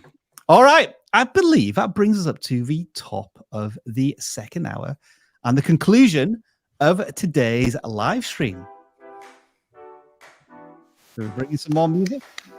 I applaud everybody who submitted their channels and taken on board our suggestions, advice, and experience. Thank you for all of the super chats. Appreciated as well. Thank you, Dan, for just notching down the sound a little bit there. Very good. Nice fader use there. Viper, thank you for joining us and offering your passion and expertise in the second half of this live stream. And Nolan, it's over to you just to do a little bit of a sales plug for who you are, where you are, and what you do on YouTube. Well, hey guys, it's been fun. I'm Nolan with Think Media, and we help creators just like you guys on our channel at Think Media, very similar to vidIQ. And so, if you guys want to, if you don't, I can't imagine anyone here doesn't have vidIQ. Go please install vidIQ. But I can't imagine that's the case. If you guys do actually want to a free class from Think Media that Sean breaks down, you go to thinkmasterclass.com. But other than that, guys, just keep watching content, keep learning, just get a little bit better every time you upload. And so, there's a free YouTube masterclass if you want to go to thinkmasterclass.com. But man, it's been fun, Rob. I love doing this with you guys. So it's been great. Pleasure to have you on as always. Any final thoughts from you, Dan? Make videos. Any final thoughts from you, Viper? Sure. Do not sleep on YouTube Shorts. See you next week.